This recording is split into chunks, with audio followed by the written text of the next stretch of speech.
want you to try it by today.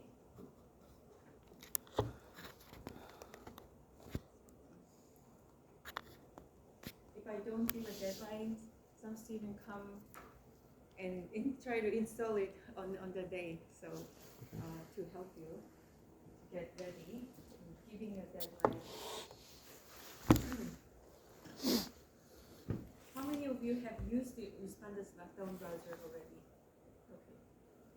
In different class or through this one? Different. No, different class. Different class. Okay. So integrity of your education is very important in this digital internet, the era. So cloud era. So university cares very much about the students' integrity, academic honesty. When you say, I have a degree from our university, we want to ensure that you have done the work by yourself on your own, right? So, so what do you recall from last time? What did you talk about last time?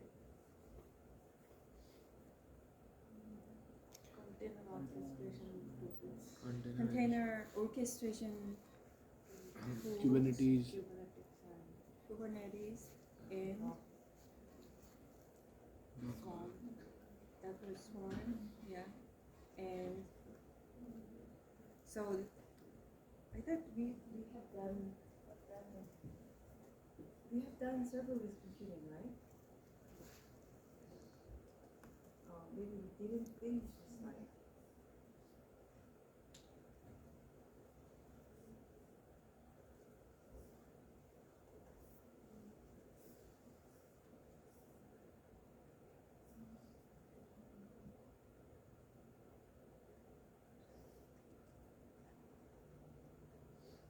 So the progression that we taught is Functions. remember this, starting from bare metal, and then in this class virtualization, where we can have a lot of the multiple machines virtually on the physical hardware, and then in one machine we can have a one machine that shares the OS. We can have multiple containers, again isolated in the development environment, just that it doesn't have OS. Then we talk about serverless computing. Serverless, the word can be misleading. In fact, there is server for any network application to run, but cloud provider can manage the service, and we call that as a serverless sometimes for marketing terms.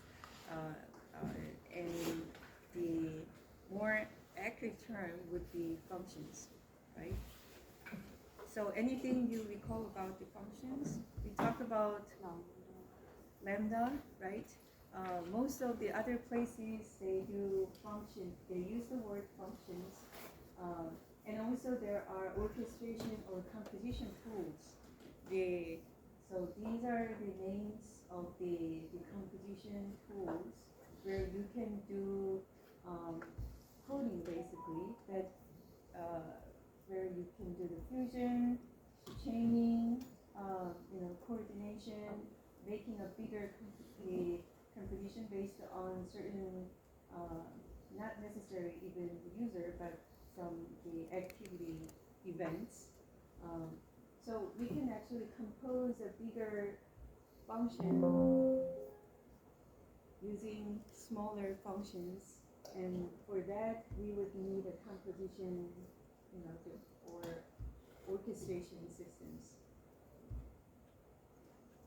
So by allowing the users to focus on a big picture, developers can really focus on what this application does rather than how to implement the user functions. So having really the module, it's a really powerful tool.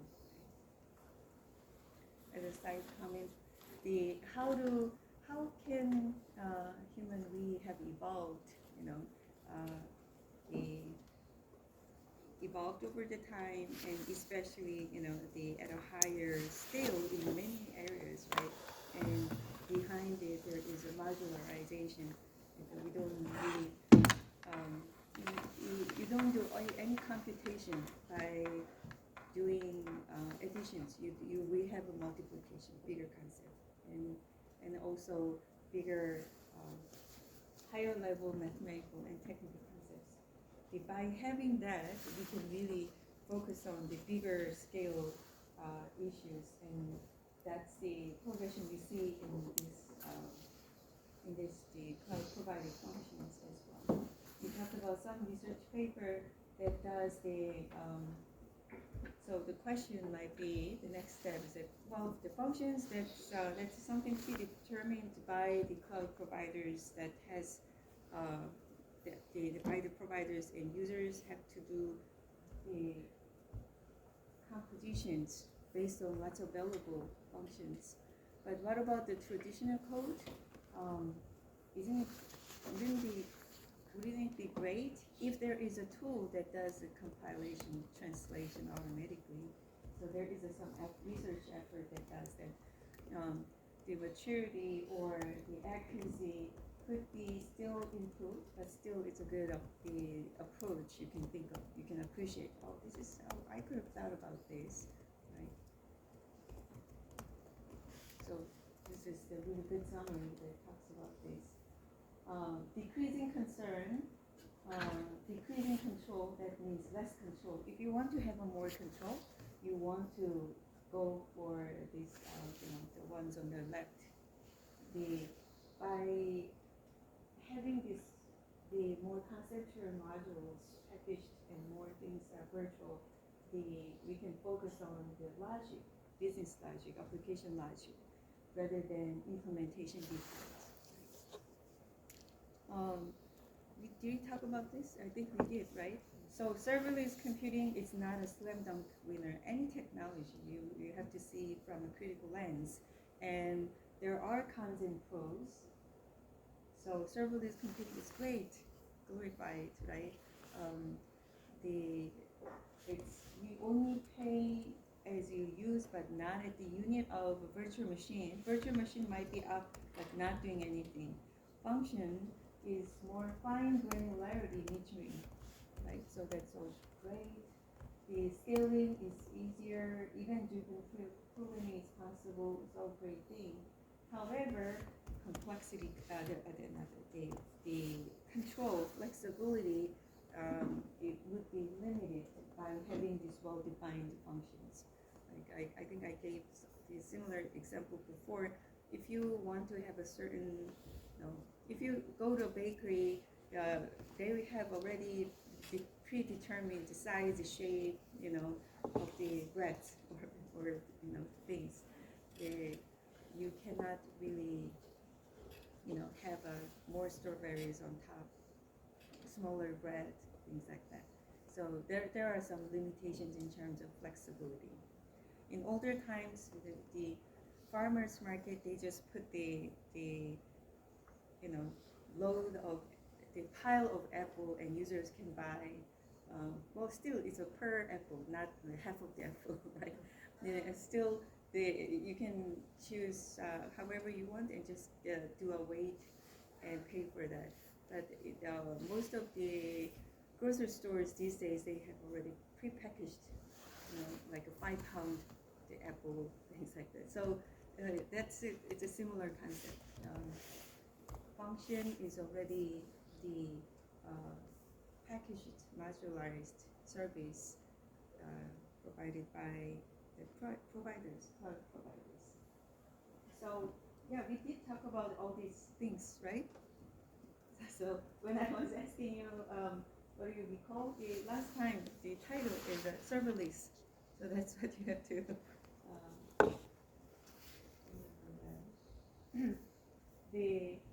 It is good for long-running, stateful, number-crunching, big tasks. Serverless is good for small, short, event-driven, stateless run.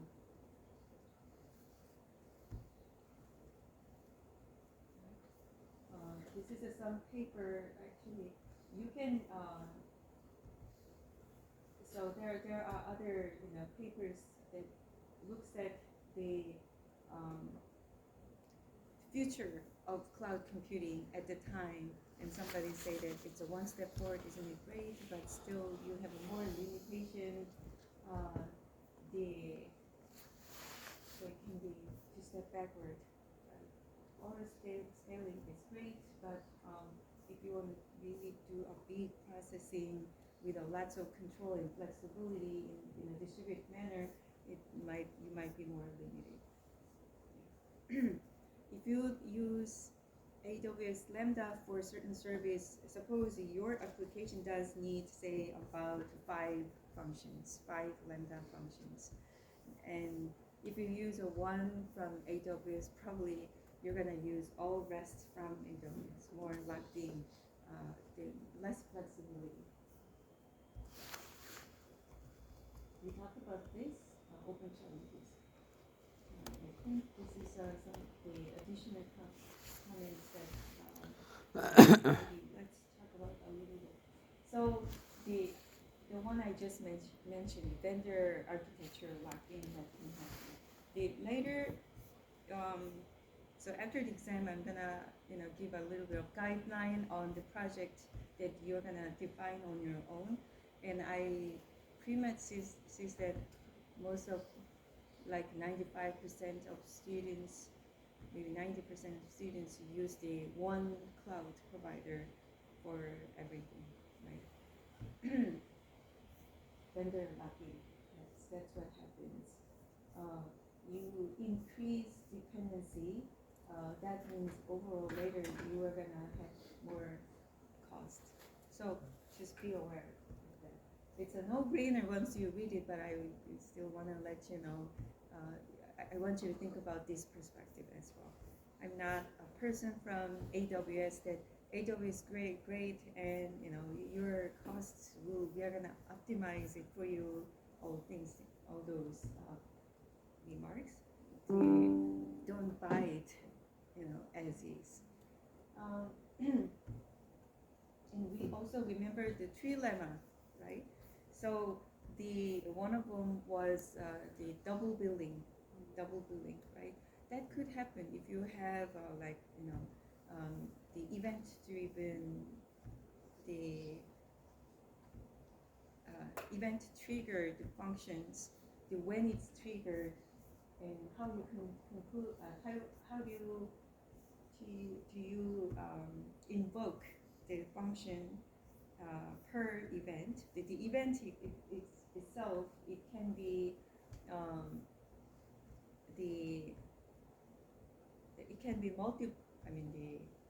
depending on the complexity of the function, it's hard to say just with a simple example, but sometimes the event can be, the function can be invoked multiple times, not necessarily in a loop. So the pricing model can be, you have to be mindful how you're going to be billed. They might say this much per request, this much per the storage site, and also they say in the beginning, first month's free, but so in the beginning this much, and then later this much. Depending on how the program or service will run, it's very difficult to predict how much cost you will end up paying. So this is still you have to be mindful. That's what I would say. And then another thing is that what we are considering is that we are interested in this class is really whole cycle or behind the scene. The question you might ask is that, okay, this function, how can it be just triggered and up and running immediately? There are things that needs to be done. Machine needs to be allocated. Container needs to be brought up and run. So there are all these processes.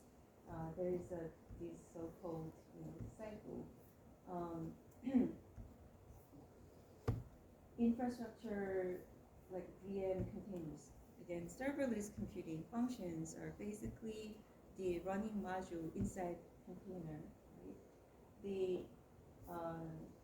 will be container images. This is just a file, right? This is the file that has all the system libraries and application programs. For it to run on VM, let me just say that again. So you want to run a function that will run on container. Container should be on a VM, right? So the process whole the cycle is that container image has to be built and transferred to a VM, and it has to be on container, and then it has to run on container, right? Right. So these are the processes, and depending on the stage, we can say that this is the VM code, this is a container code, this is a container work. So the VM code is that it's not on VM yet. Container code is that now it needs to be it is on VM, on VM and container, but it's not running yet. And then it has to run later. Container worm in this cycle, it will run immediately. But if it's in a different cycle, the function that you are calling, it's gonna take some initial time, right? Later, you have a data processing, the assignment. All assignments are very straightforward when you follow the tutorial. So if the question asks, how much time does it take? And the first time it takes longer, second time is faster, and the second time the faster. The reason is that it is already in cache, right? So the cache meaning not necessarily in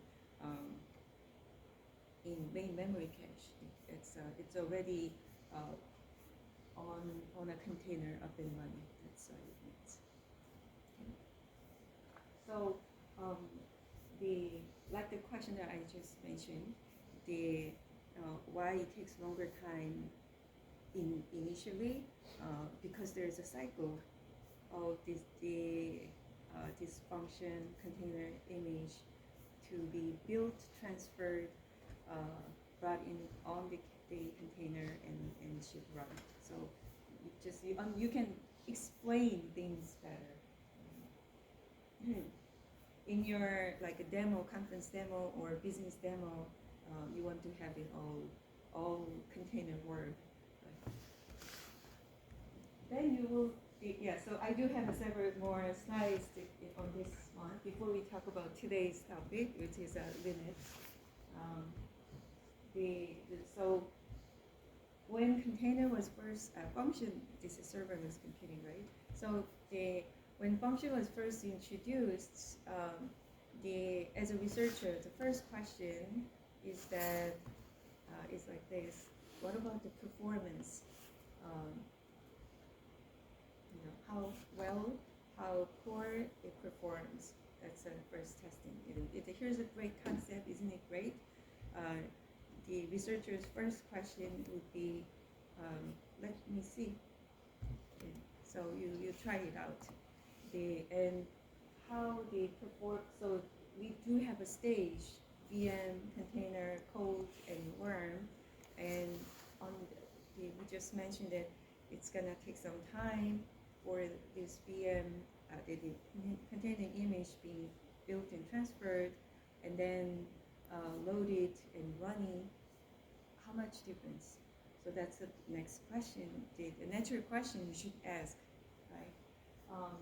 And then how different the provider will perform differently, especially when there are a lot of loads there. So when there are a lot of computational requests, you need to generate more function. So more function needs to be invoked, then the load needs to be balanced around across those functions, serverless, the functions, and how does it perform? How the load balancing work? that's a question. So these are the questions you can think of yourself. You can say, hey, you know, I could have done it. It's a really researchers. It's a lot of times it's a speed game. They had this question early. I think this paper is from around 1918. Yeah. So this is more questions. Before I show this, I want you to think about if you as a researcher, curious student, what question you. So this is a concept I learned. What meaningful question would I ask, and that can be helpful to the community, meaning that can be a paper. So that's these are the more questions. The different container, the variation, how does it perform differently? So it's all about the performance, the comparison, and also how about the utilization on the system, and also how much memory does it use? So this is all the performance and utilization and on a different stages. So these are just a quick, it's a long paper. It's in our reading list, long paper, and I'm just showing you a quick summary. It's a 12-page or 8-page paper, and in this stage, a lot very slow. How much slow? 20 times slow. Container code about 5 times slower. The container worm is in comparison with the container worm. So that's what they find. The load balancing. Let's see.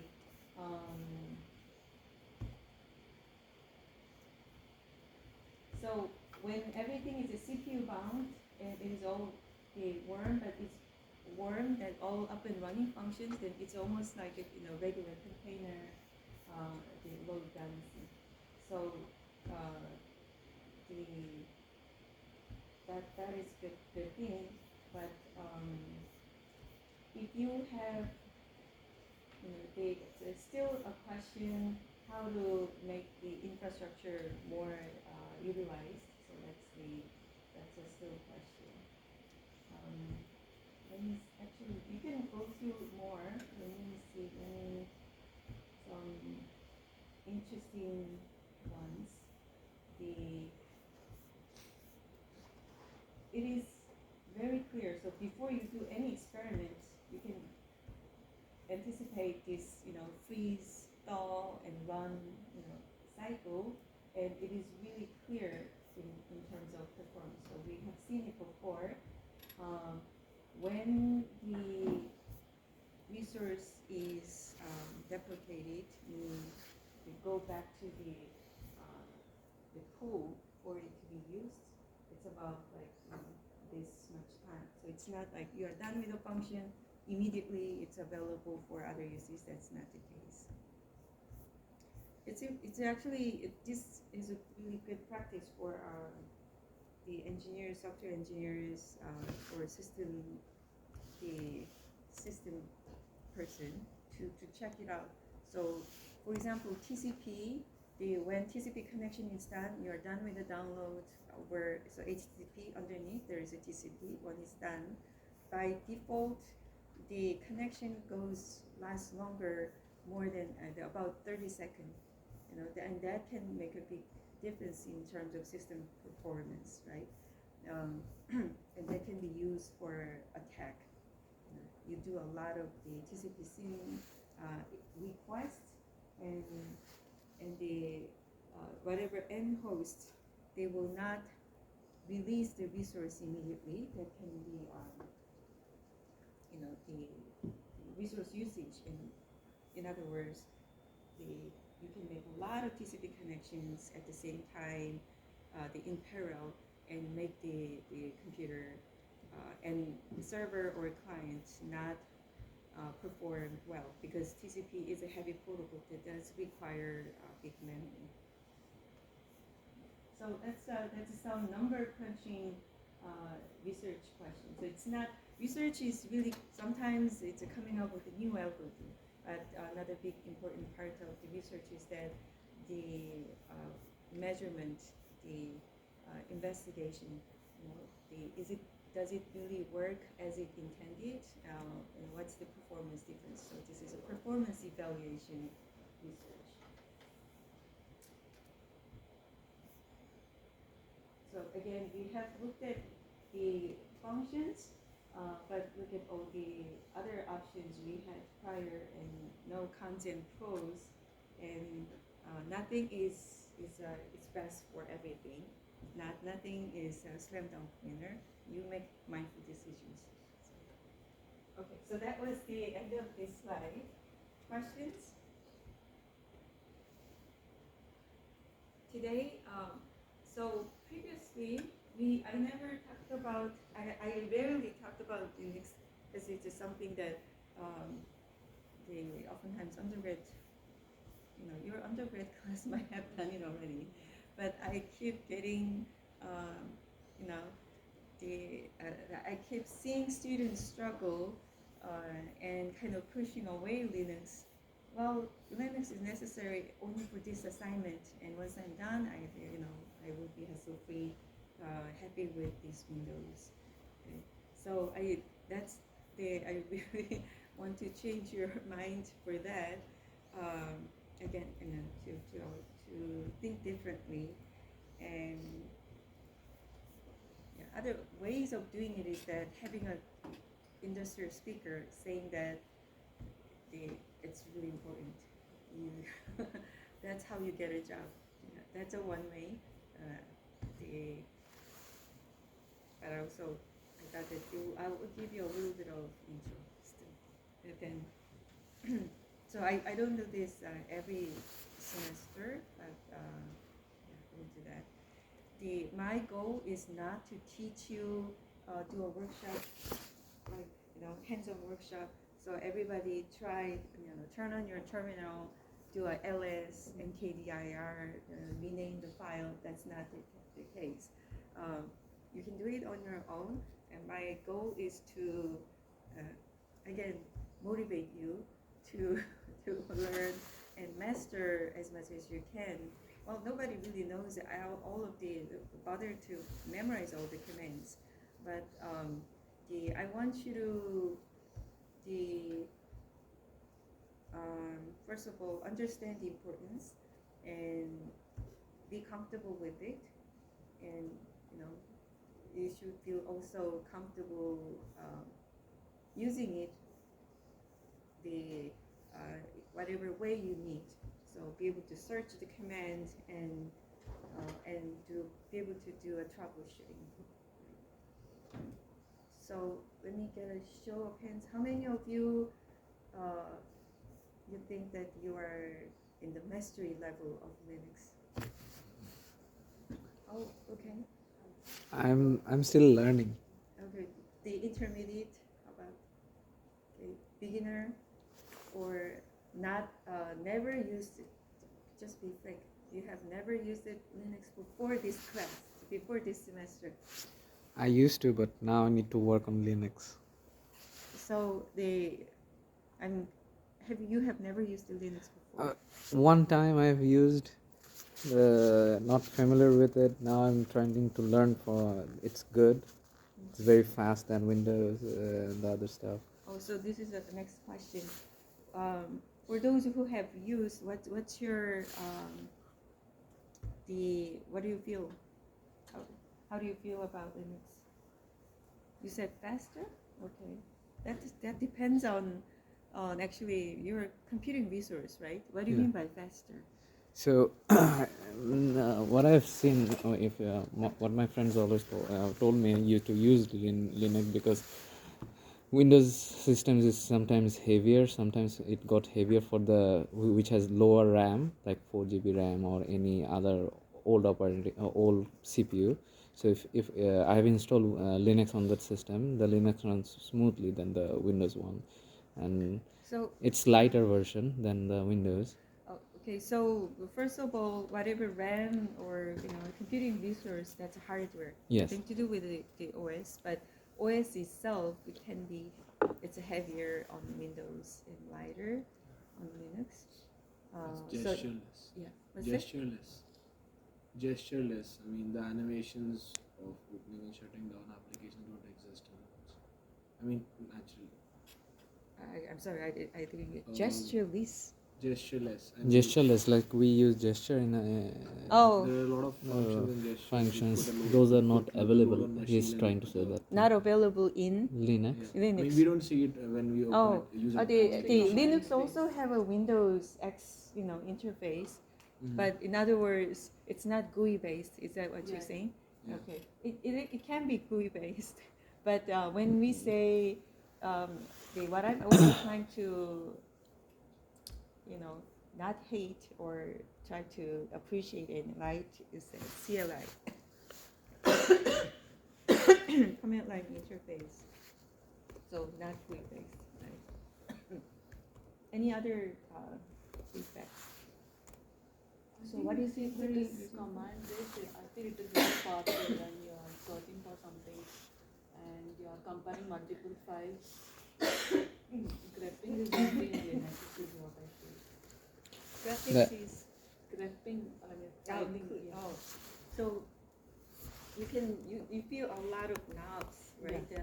With Windows or Mac, all the GUI based one, you have to do click one at a time, and you have to wait for the click function is done to do the next one, right? And also maybe your need has not been much sophisticated, but once you're dealing with the big data for research, or big, in enterprise work as well, if you have to handle data file in many different ways, all of the things that you want to do may not be available as a menu, right?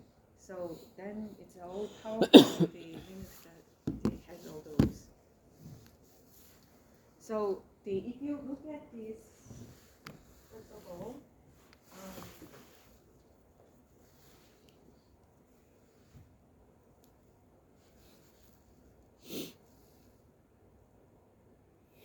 reading list. Yeah,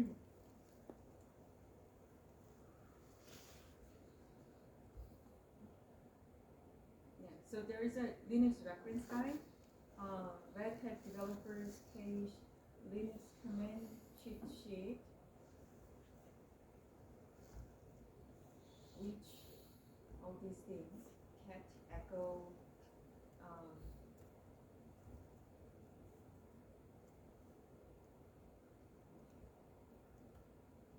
so the AWS, Azure, GCP, CLI, they also have all the links. You can, you can go and learn the commands. Intermediate Linux command cheat sheet. I went to the military conference last fall, or not last fall, last February, so almost a year. And the Linux presence is huge in all military application, the military systems as well. And I met somebody from Red Hat, and that's how I got all this. On that part. So this I thought, oh, this will be really great for our students. So I added those on our reading list. So take advantage of those. We also have the digital books on the link as well, and a lot of slides come from operating system book. So in academia, we love history. I love history, and I hope you do too. We're going to talk about some history and this big structure, kernel, shell, and different distribution and directory structure. So I'm giving just the high level picture, and then for experience and mastery of all those, it's just really to do with the real hands-on experience, and you can do it. cloud access method. You can do through a web console, but you can also do it through CLI. CLI using SSH 30 for your Mac terminal, you can access it. Or GCP, there is a web-based CLI as well. So the with the Linux CLI command line interface, not with the GUI. In fact, you can have Linux operating system installed, the Windows, the graphical user interface environment you can have, but here I'm talking about mostly CLI, right? The graphical user interface is just a wrapper around it, and I want you to see and appreciate the power of CLI. So the Linux is a really helpful, powerful for you to use cloud, right? But what do you think? All the cloud backend, GCP, the AWS, they will have all the Linux to build the data centers. What about Microsoft Azure? Microsoft is an operating system. It started as an operating system company. They have their own operating system, Windows. Do they use Windows for data center operation? Not really. The Windows is not for cluster computing. They had an Windows NT version, Windows Server version, but it's not for data center scale distributed computing, right? So even Azure, they use mostly the Linux. And then for researchers like me, who does the systems research, we use Linux. That's how can you change a TCP protocol, IP protocol, use a special field of IP, unused field, and you use it for your purpose. If you use Linux, you have an access to those protocol stack lower layer, right? If you build a special system tool, again you use Linux. So this is for also job security. This is important. Linux doesn't change that frequently. The big data platform, it does change very frequently. Linux, kernel evolves, distribution version changes, but it's all minor. Major core commands and just the way you do the things, even more than 25 years, I still use the one that I used many years ago, right? So I want you to just, at least don't the fear about Linux and just, do it. Linux come from Unix. That probably you have heard of it. The name similar. Unix operating system is one of my first. My first operating system was not Windows. It was Microsoft MS-DOS, right? It's a command line one. Later they had a Windows. The Steve Jobs jokes that Bill Gates stole the graphic user interface idea from Apple, right? And also Unix is almost like my first, pretty much similar. Just a few years later, I started to use Linux for research. So Unix operating system, Unix operating system that was there long time ago. Like first one, I didn't use at this time, but the developer, inventor of Unix operating system, Thompson and Dennis Rich. I used to have a book written by them, Unix operating system. It's more antique these days. I don't open the book, but I think I still have it in my shelf. So they are from AT&T Bell Lab, IBM. Those are like Google, Amazon back then, they build an operating system. And in the university, I also use the BSD version. So the Unix there has been several versions, and one is called the FreeBSD. And BSD stands for Berkeley Software Distribution. So Unix is the from Ken Thompson and Dennis Rich. It's an operating system that comes with these Sun Microsystems at that time workstations. It's a rather, you have to purchase license for that. It has been very powerful. For students, Linux, they actually, we want to try it in different machines, and the FreeBSD is a good option because it's free, not licensed. But there were students later because the student at the UC Berkeley, when they were doing so, there were some codes from AT&T.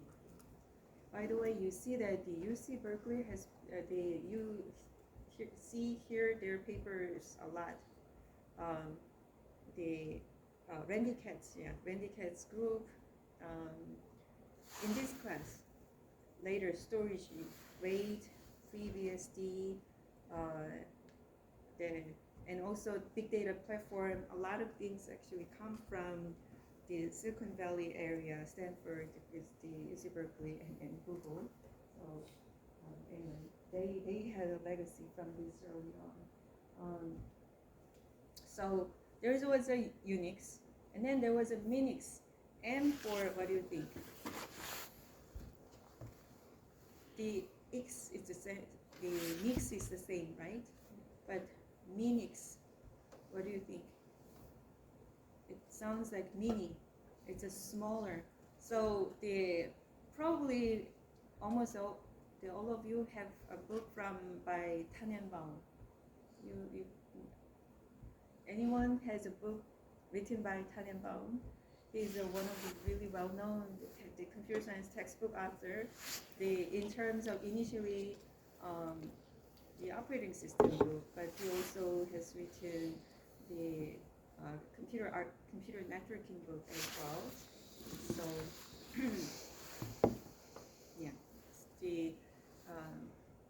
a lot of he made a really good contribution in academia.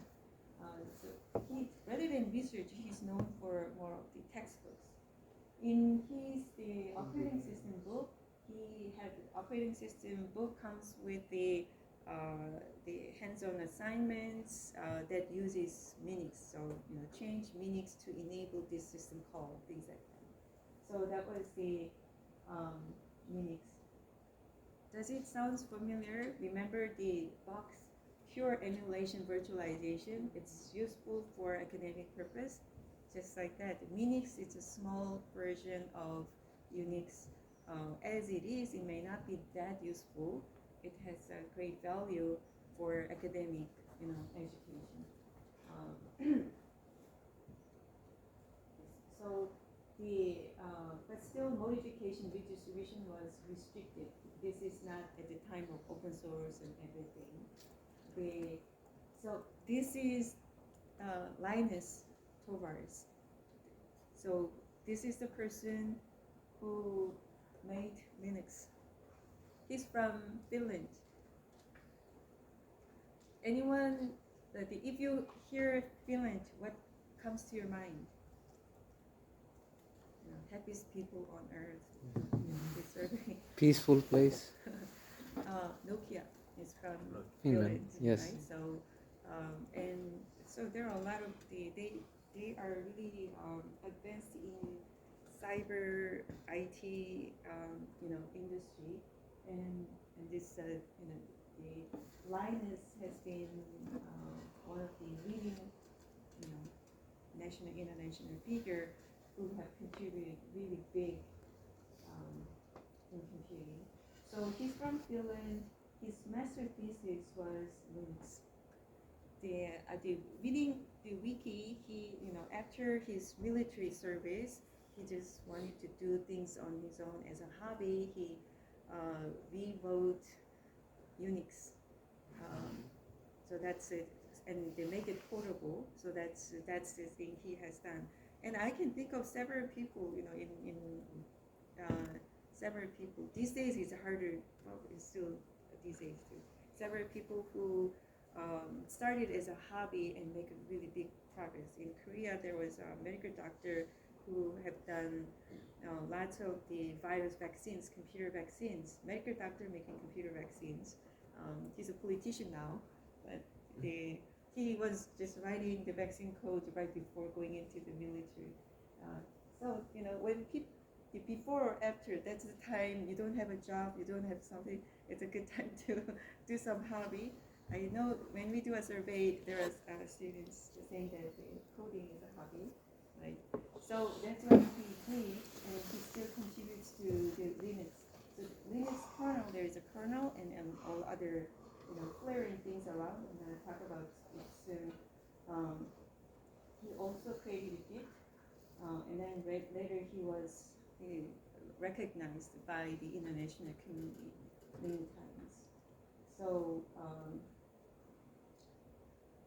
Linus Torvalds is the one who developed Linux.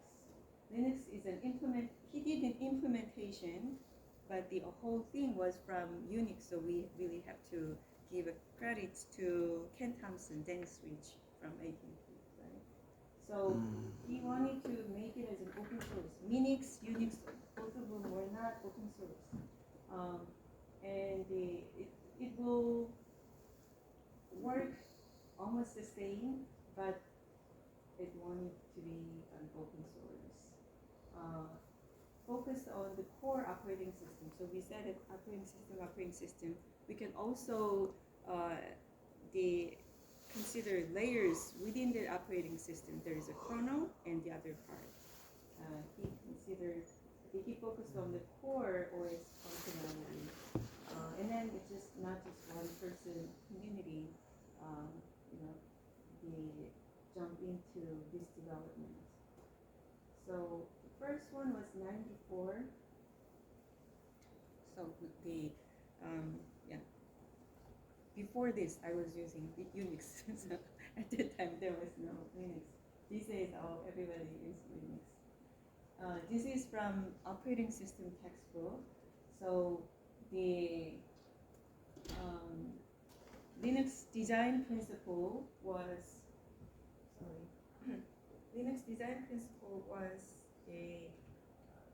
for education, and also just usage, but he wanted to be modifiable, a little better than Minix. Minix for education purposes just had a limited functionality, similar to Unix, and it's a POSIX compliant. As I said it's a portable. That means that the different. So as long as it has the same core kernel, and then it is POSIX compliant, you can run it on a different hardware machines. Okay, so, and then also POSIX. What is POSIX? So it's again, if you, well, I don't know these days, undergrad for first programming language. My first programming language was, I'm not going to say it was before C, but the second programming language was C, and then there's all the system codes, right? For example, if you are writing the HTTP server that creates a process, not a thread, per user request, then you have to fork a new process, right? What's the system call for that? I used the word already. Fork. It is a fork. And well, different operating system, they may not call it as a fork, and the parameter can be different, right? But it's called fork.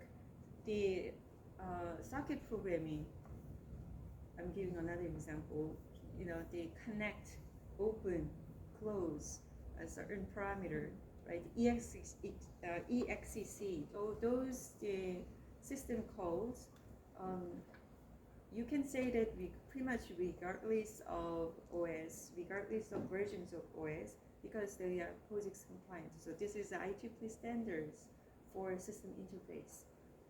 And I think this is a portable OS interface. That's what it means. And so it does the function using the same function name and parameters. And it does the functionality. It can do a lot of cool things: multitasking, multi-user, multiprocessing. Many of these were not available for the Windows and Mac. These days, it's mostly the case, but in the beginning it was not. So all these cool things. File system flexibility means that you can have a different file system too. Windows file system, or previous Windows NT, was it called NTFS? Right? The EFS, so those are the file system names. And typically you don't have a control. You buy just Windows or Mac iOS, you don't change file system. You just use the whole, the turnkey product. But the Linux is open source, and there are modularized. It's modularized. You can change this file system. Paging, virtual memory. So when a program runs, you know that what paging means, right? The memory is loaded or evicted in the unit of a page. Okay. So that's the paging. That's how it also provides the memory protection as well. Virtually, it's all consecutive. In the C program, you access the array +1 next address. It will be virtually the same thing, right? The consecutive memory. Physically, it can be all somewhat interleaved, but that's not the case with the paging.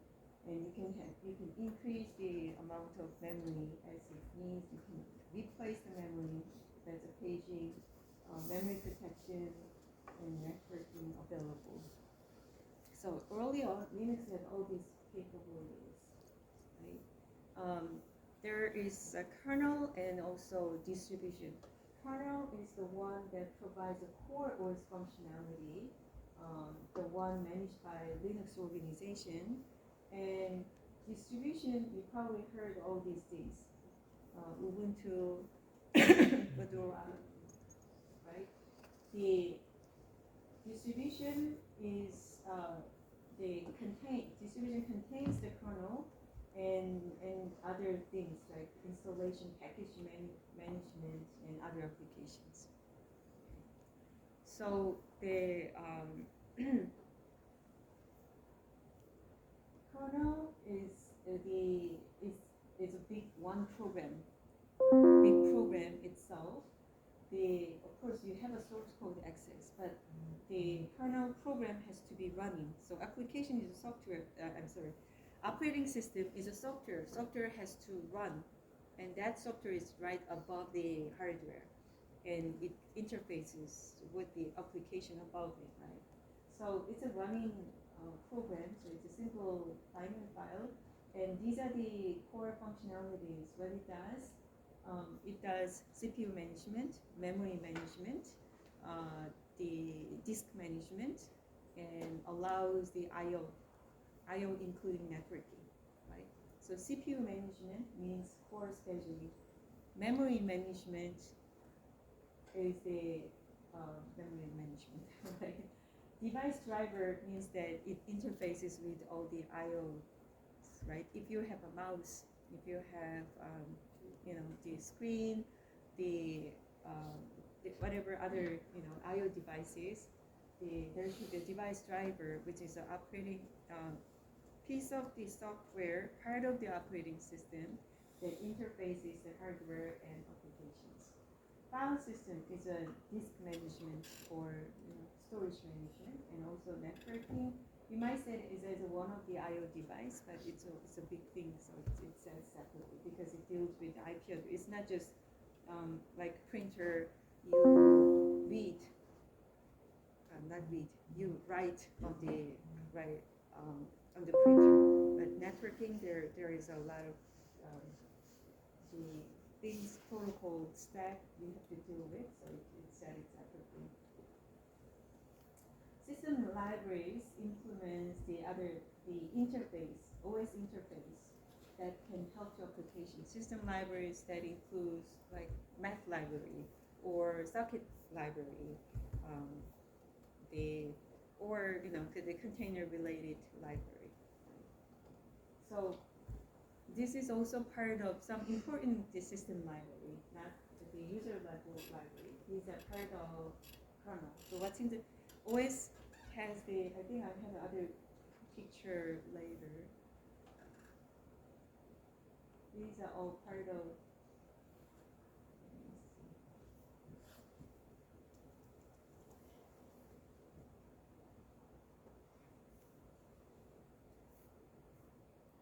So let's see this picture.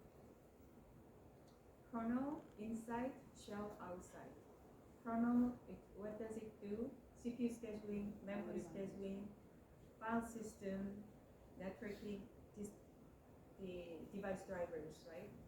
And then shell is it's something outside or above. You can do this illustration, or you can have a box, layered box. So shell is something above that gives interface between kernel and the one above. What's above? So hardware, kernel, shell, commands. CLI commands will be on top of the shell. We call it shell commands. So let me try to go over here.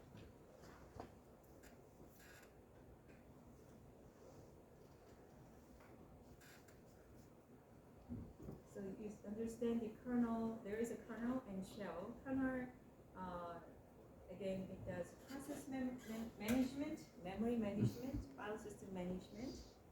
Later, we're going to talk about the Google file system, distributed file system issues. That's all part of OS subsystem. In Linux, there are processes that should run at really bottom. The first, those are process 1 and 0 and 1. 0 is the CPU scheduling is the most important one, so that's a process 0. And then init process is what it runs, initialize all the basic things.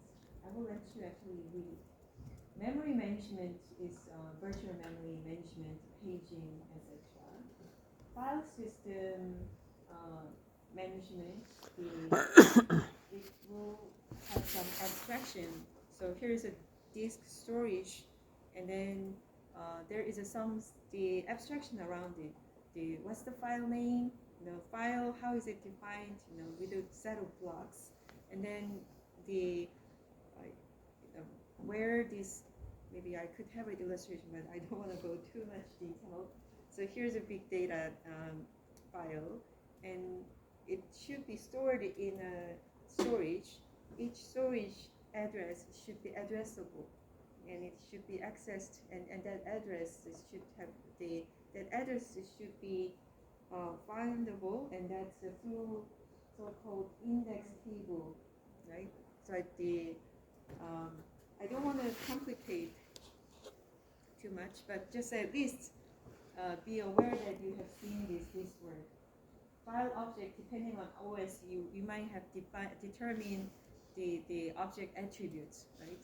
Creation time, file name, all those things, and then there should be a way to access the physical storage of the file data. Linux uses actually multiple file system. Here are the names: ext, 2fs, vfs. Fs stands for file system. GFS means Google File System. We're going to talk about it later. So just to give you a little hint, Google File System really deals with all the Google File System. What's in there? The example is that the web data. When you search a web, search whatever word, shifts, right? It's not that the server goes to all of the websites in the world and find that one. It's gonna take a very long time. So they already crawl all the web data in advance to store it as a file, right? And then that should be stored and should be handled like this regular file. And those Google file system also runs on top of Linux. So it's I already gave a big hint for that. The secret sauce behind the cloud systems. Anyway, so at the bottom, there are multiple file systems like that. And let me go a little quickly over here. I/O management. So keyboard, mouse, the different ports. These are, we call it character device. This is called block device. So access unit of data is character for keyboard, serial port, printer as well. But these are the block devices. And then it will have a certain set of security definitions and the policies. So there's a file level policy, system level policy. You can take a look. File level policy, RWX, user group, and then others. And there is a mode bit, right? 777. That means with RWX for all. So you can take a look. You don't have to understand everything now, but when you find that, this is what you meant, you will find it. The programming interface there, you can write a program, C or CPP. You can use, like G++ is a C++ compiler. This is a file name, -O. O is the parameter. In Windows is a slash, and Linux typically is a minus, is a parameter, O for output. So this is an output program. By default is a A.out. Okay. But my program proc.cpp, this is your program name. You run this compiler and make this output running program be my and your proc. You can add -L is a library, and M for math.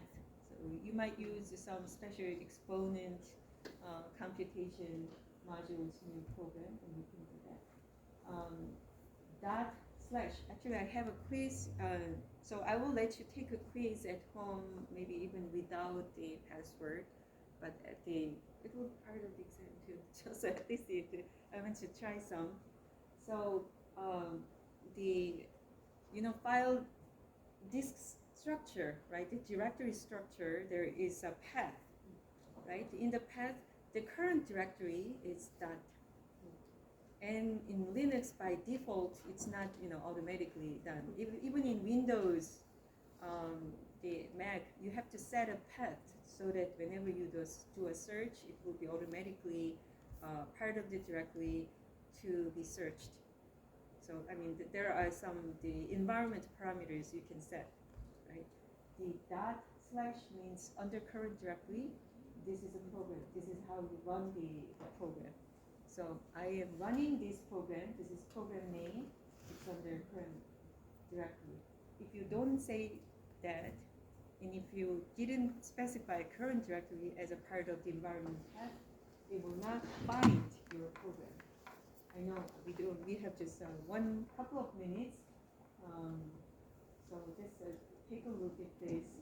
Linux, the current, I actually made a change. It's not changed. The current one is a 6, it's still 6.7 something. So the 94 version 1, remember that? And then the 2011, you see that it has been a long time. Kernel version, it didn't change, it's not like a 400 something. Was it? I saw something with version 400. I forgot what it is. But anyway, it's not changes that dramatically, but there has been a lot of, what are these called? Fedora, Flatware, Ubuntu, what are these called? Distributions. So that they use this kernel and wraps with the other management packages and make it maybe more suitable for the beginners, more suitable for developers. Well, that's what their goal is. You know, basically, different group of people try to package things together for different purpose. If you look at the distribution, just point is that a lot of branches, right? So many branches. I talked about this. You can use Windows locally. Mac, initially it was not Linux based, but many years ago they decided to, start from Linux based operating system. So just terminal, you can find it. Then from Purdy to access remote system, I made this change, and I find that it's so not changed somehow. There is another way. Windows subsystem for Linux, WSL. Yeah, WinSCP is another one. So there are multiple ways to run Linux-like commands on Windows. One more thing. So this is the directory structure. I need you at least know the directory structure is important, right? What about I can do whatever whatever way that I want? Yes, you do it under home, okay, under user. This is whatever you want. But under root, there are certain designated directories. Bin, etc, opt, user, var, and etc is a system configuration file. So just give you an anecdote. Yesterday, my students were trying to build 5G or the private 5G testbed, and it's based on the OpenStack, and also it uses the Docker Composer and another version, different. One supports the container, Docker container, and the virtual machine. Another one just the containers and so on. They had a problem with the installation. The DNS server didn't recognize, so they had to do the configuration. What do you think? Where they could find the file? It's a DNS server configuration, some system configuration. It's under /etc, right? So, in the exam question or quiz question, I want you to try some of these commands. I want you to try it. Quiz question, I will actually let you take multiple times and give you the answers too. So these are the questions. These are some of the useful commands. This is not learned by me telling you. It's learned by you trying out, right? So please do that before the exam. I have a quiz question. What does that mean? RWX, it's about permission. Owner name, and this is a group name.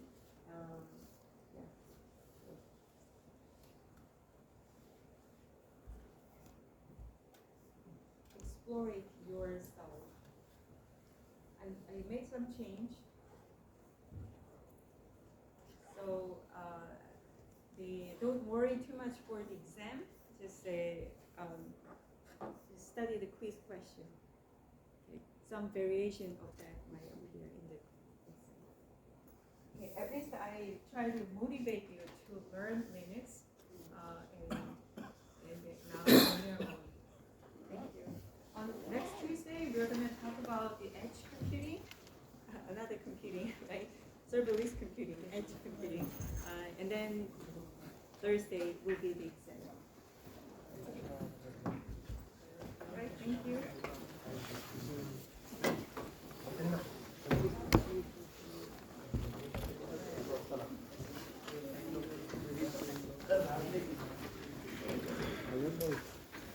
Do you